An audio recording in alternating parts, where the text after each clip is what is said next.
ముఖ్యమంత్రి రేవంత్ రెడ్డిని బీఆర్ఎస్ ఎమ్మెల్యేలు వరుసగా కలవడం బీఆర్ఎస్ లో హాట్ టాపిక్ గా మారింది.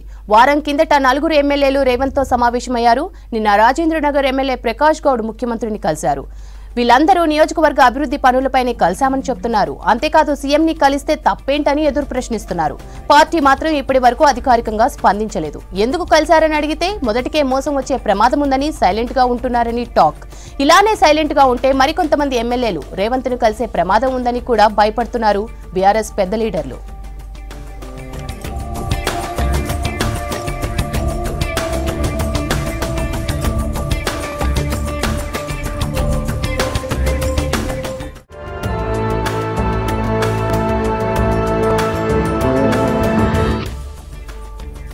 ముఖ్యమంత్రి రేవంత్ రెడ్డిని బీఆర్ఎస్ ఎమ్మెల్యేలు వరుసగా కలవడం బీఆర్ఎస్ లో హాట్ టాపిక్ గా మారింది. వారం కిందట 4 ఎమ్మెల్యేలు రేవంత్ తో సమావేశమయ్యారు. నిన్న రాజేంద్రనగర్ ఎమ్మెల్యే ప్రకాష్ గౌడ్ ముఖ్యమంత్రిని కలిశారు.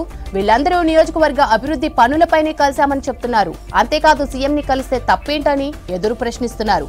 పార్టీ మాత్రం ఇప్పటి వరకు అధికారికంగా స్పందించలేదు. ఎందుకు కలిశారని అడిగితే మొదటికే మోసం వచ్చే ప్రమాదం ఉందని సైలెంట్ గా ఉన్నారని టాక్. ఇలానే సైలెంట్ గా ఉంటే మరికొంతమంది ఎమ్మెల్యేలు రేవంత్ ను కలిసే ప్రమాదం ఉందని కూడా భయపడుతున్నారు బీఆర్ఎస్ పెద్ద లీడర్లు.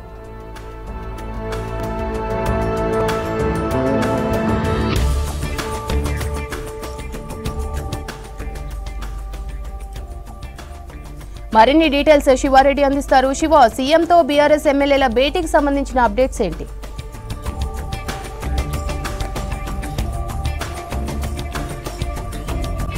మొన్న 4 ఉమ్మడి మెదక్ జిల్లాకు సంబంధించిన ఎమ్మెల్యేలు నిన్న రాజనగర్ ఎమ్మెల్యే ప్రకాష్ గౌడ్ సీఎం రేవంత్ రెడ్డిని కలవడం బీఆర్ఎస్ లో కలకలం రేపింది. అసలు ఎందుకు వీళ్ళందరూ సీఎంను కలుస్తున్నారు? సీఎంను కలవచ్చు, ఎమ్మెల్యేలు సీఎంను కలవచ్చు, నియోజకవర్గ అభివృద్ధి కోసం అడగొచ్చు, తర్వాత సమస్యల మీద వినతి పత్రాలు ఇవ్వచ్చు, ఇవన్నీ చేయొచ్చు. కానీ వీళ్ళు ఎవ్వరూ పార్టీకి ఇన్ఫర్మేషన్ ఇవ్వకుండా, పార్టీ ప్రెసిడెంట్కు లేకపోతే ఎల్పీ లీడర్కి ఎవ్వరికి సమాచారం ఇవ్వకుండా డైరెక్ట్గా పోతున్నారు.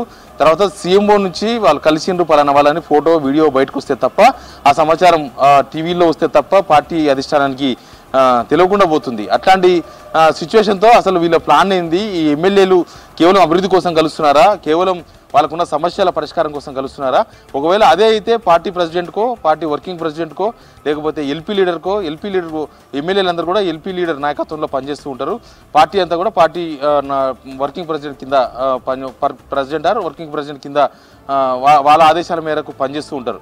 కానీ ఇక్కడ ఎల్పీ లీడర్కు సమాచారం లేకుండా, సంబంధం లేకుండా, పార్టీ ప్రెసిడెంట్ కేసీఆరే, ఆయనకు సంబంధం లేకుండా, పార్టీ వర్కింగ్ ప్రెసిడెంట్ కేటీఆర్కు సమాచారం లేకుండా, పార్టీ పెద్దలకి ఎవ్వరు తెలియకుండా ఎమ్మెల్యేలు ఒకరి తర్వాత ఒకరు, ఆ రోజు 4, నిన్న ఒకరు ఎమ్మెల్యేలు కలవడం మాత్రం దేనికోసం కలుస్తున్నారు? అసలు సమాచారం లేకుండా ఎందుకు కలుస్తున్నారు అనేది ఫస్ట్ క్వశ్చన్. కానీ ఎమ్మెల్యేలను డైరెక్ట్గా బీఆర్ఎస్ పార్టీ ముఖ్య నేతలు ఎవరు, మీరు ఎందుకు కలిసిండ్రు, అసలు సమాచారం ఇవ్వకుండా ఎందుకు పోయినరు, అట్లాంటి ఇష్యూస్ ఏమైనా ఉంటే పార్టీగా హ్యాండిల్ చేయొచ్చు.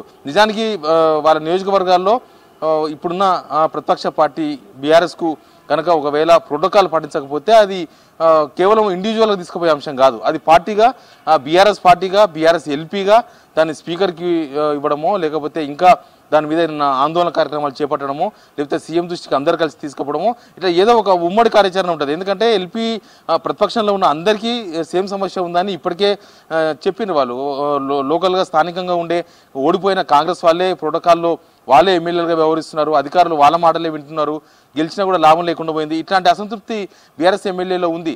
కానీ వాళ్ళు ఉమ్మడి కార్యాచరణకు తీసుకోపోకుండా ఇండివిజువల్గా పోయి ఏం చేస్తారు?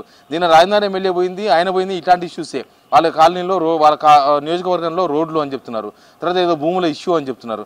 ఇట్లాంటివి ఏమైనా ఉంటే ఖచ్చితంగా ఒక వినతి పత్రం ఇవ్వాల్సి ఉంటుంది. ఆ వినతి పత్రాన్ని మీడియాకు రిలీజ్ చేయాల్సి ఉంటుంది. కానీ పోయిన వాళ్ళు ఎవరు ఒక వినతి పత్రాన్ని రేవంత్ రెడ్డికి ఏ వినతి పత్రం ఇచ్చిండ్రు, ఆ వినతి పత్రంలో ఏముంది, ఏది కూడా బయటికి రిలీజ్ చేయలేదు. కానీ పార్టీ ముఖ్య నేతలు కనీసం వాళ్ళని అడుగుదాము, ఎందుకు రేవంత్ రెడ్డిని కలుస్తున్నారు, అసలు ఎందుకు ఇన్ఫర్మేషన్ చేయలేదు పార్టీ అధిష్టానానికి అని అడిగే సాహసం కూడా ప్రస్తుతం బీఆర్ఎస్ పెద్దలు చేయలేకపోతున్నారు. ఒకవేళ అడిగితే వాళ్ళు పోయిన వాళ్ళు అనవసరంగా మా మీద అనుమానం వ్యక్తం చేస్తున్నారనో, మనసు నొచ్చుకొని వాళ్ళు నిర్ణయం తీసుకునే అవకాశం ఉంటుంది అనేది ఒక రకమైన చర్చ. ఒకవేళ అడగకపోతేనేమో ఇంకా నిన్న ప్రకాష్ గౌడ్ చెప్పింది మొన్న 4 ఎమ్మెల్యేలు కలవలేదా, మన 4 ఎమ్మెల్యేలు సీఎం కలవలేదా, అట్లే నేను కూడా కలిసినా అని చెప్తున్నారు. మొన్న 4 కలిసిండ్రు, నిన్న ప్రకాష్ గౌడ్ కలిసిండు, రేపు ఇంకా ఎవరెవరు ఎంతమంది కలుస్తారో తెలియదు. మొదలే లోక్సభ ఎలక్షన్స్ ముందర బీఆర్ఎస్ అసలు కక్కలేక మింగలేని సిచ్యువేషన్ లో ఉంది. ఆ రెండు జాతీయ పార్టీలు, రాష్ట్రంలో కేంద్రంలో ఉన్న రెండు పార్టీలు, ఆ రెండు పార్టీల మధ్య ఓడిపోయిన ప్రాంతీయ పార్టీగా బీఆర్ఎస్ ఫైట్ చేయబోతుంది. ఎమ్మెల్యేలు లేరు, పార్టీ క్యాడర్ అంతా డిస్టర్బెన్స్ ఉంది, ప్లస్ సర్పంచులు ఎంపీటీసీలు జెడ్పీటీసీలు ఎవరు పనిచేసే సిచ్యువేషన్లో లేరు. అసలు బీఆర్ సిచ్యువేషన్ ఏందో లోక్సభ ఎలక్షన్స్ తెలియదు. ఇట్లాంటి టైంలో ఎమ్మెల్యేలు పోవడం, కలవడం, సీఎంను కలవడంతో దాని వేరే చర్చ జరుగుతుంది. వాళ్ళంతా పార్టీలో కాంగ్రెస్లో చేరేందుకు రంగం సిద్ధం చేసుకుంటున్న చర్చ ఉంది. నిన్న రాజనగర్ ఎమ్మెల్యే అయితే ఒక కండువా వేసుకున్నారు. అది రేవంత్ రెడ్డికి ఒక కండువా కనిపిస్తుంది సేమ్, ప్లస్ రేవంత్ రెడ్డి ప్రకాష్ గౌడ్కి ఇచ్చిన కండువా. అది పార్టీ కండువా కాదు, కానీ సేమ్ అట్లే కనిపిస్తుంది. ఆయన బయటకు వచ్చిన తర్వాత అది పార్టీ కండువా కాదు, అది వేరే కండువా, అసలు పార్టీలో చేరలేదని చెప్తున్నారు.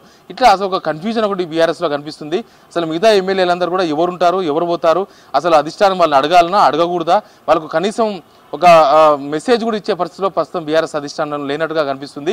లాస్ట్ ఒక 15 days బ్యాక్ పార్టీ ఆఫీసులో జరిగిన మీటింగ్లో ఖచ్చితంగా క్రమశిక్షణ చర్యలు ఉంటాయి, ఎవరైనా సరే ఉల్లంఘిస్తే వాళ్ళ మీద చర్యలు తీసుకుంటామని చెప్పిండ్రు. కానీ ఎమ్మెల్యేలు పార్టీ ముఖ్య నేతలు తెలియకుండా, ఎవరికి సమాచారం ఇవ్వకుండా సీఎం రేవంత్ రెడ్డిని కలిసినప్పుడు ఇప్పటిదాకా ఎవరిని అడగలేదు, వాళ్ళ మీద చర్యలు తీసుకోలేదు, వాళ్ళకి ఏ నోటీసులు ఇవ్వలేదు, వివరణ కూడా అడగలేదు. కనీసం మీరు ఎందుకు కలిసిరన్న వివరణ కూడా లేకుండా దాన్ని అట్లా వదిలేసిండ్రు.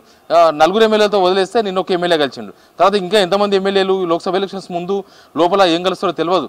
బీఆర్ఎస్కి ఒక ఎక్స్పీరియన్స్ ఒకటి ఉంది శ్రావణ్. బీఆర్ఎస్ కాంగ్రెస్ నుంచి బీఆర్ఎస్లో కలిసినప్పుడు, బీఆర్ఎస్లో చేరినప్పుడు ఎమ్మెల్యేలు అందరూ ఇట్లా ఇండివిజువల్గా పోయి కలిసిండ్రు. వాళ్ళు కూడా అప్పుడు సేమ్ ఇదే చెప్పిండ్రు, నియోజకవర్గ అభివృద్ధి లేకపోతే కాన్స్టిట్యున్సీలో సమస్యలు ఇట్లాంటి ఇష్యూస్ చెప్పిండ్రు. వాళ్ళందరూ కలిసి ఒకరోజు అంతా 2/3 ఫార్ములాకు సెట్ అయిన తర్వాత అందరు కలిసిపోయి ఆ 12 మంది బీఆర్ఎస్లో చేరిండ్రు. తర్వాత వాళ్ళు వచ్చి అసెంబ్లీలో 2/3 ఫార్ములా ఆల్రెడీ అయిపోయింది కాబట్టి ఇక వాళ్ళ మీద చర్యలు కూడా ఉండవు. వాళ్ళందరూ ఎల్పీ విలీనం చేసినట్టు, బీఆర్ఎస్ ఎల్పీలో కాంగ్రెస్ ఎల్పీని విలీనం చేసినట్టుగా ఒక ప్రకటన కూడా వచ్చేసింది అసెంబ్లీ నుంచి. సేమ్ అట్లాంటి ప్లాన్ ఏమన్నా కాంగ్రెస్లో ఉందా అన్న అనుమానాలు బీఆర్ఎస్ ముఖ్య నేతలకు ఉన్నాయి. ఒకరి తర్వాత ఒకరు పోయి తర్వాత లాస్ట్కు అందరూ 26 మెంబర్స్ పోతే ఇక మళ్ళీ వాళ్ళ మీద అనర్హత వేటులు లేకపోతే కేసులు విచారణలు ఏమీ ఉండవు. 2/3 ఫార్ములా సేమ్ బీఆర్ఎస్ ఏ ఫార్ములా అయితే ఫాలో అయినరో రేపు కాంగ్రెస్ కూడా అట్లాంటి ఫార్ములా ఫాలో అయ్యే అవకాశం ఉంటుంది. అట్లాంటి ఫార్ములా కనుక అమలు చేస్తే బీఆర్ఎస్ నుంచి 26 మంది ఎమ్మెల్యేలు కనుక కాంగ్రెస్కి పోతే ఇక వాళ్ళ మీద అనర్హత వేటు లేకపోతే డిస్క్వాలిఫై ఇట్లాంటివి ఏమి ఉండవు. వాళ్ళంతా ఎల్పీ పోయి బీఆర్ఎస్ ఎల్పీ అంతా పోయి కాంగ్రెస్ ఎల్పీలో విలీనం చేసినట్టే భావించాల్సి ఉంటుంది. కాబట్టి ఇట్లాంటి ప్లాన్ ఏమన్నా నడుస్తుందా పార్లమెంట్ ఎలక్షన్స్ ముందా అన్న ఒక అనుమానాలు పార్టీలో అయితే ఉన్నాయి. బట్ ఎమ్మెల్యేలు మాత్రం వాళ్ళు ఏదో సమస్యలు చెప్పుకొని పోతున్నారు. పార్టీ ముఖ్య నేతలు మాత్రం అడిగే సాహసం కూడా చేస్తలేరు. శ్రవంతి.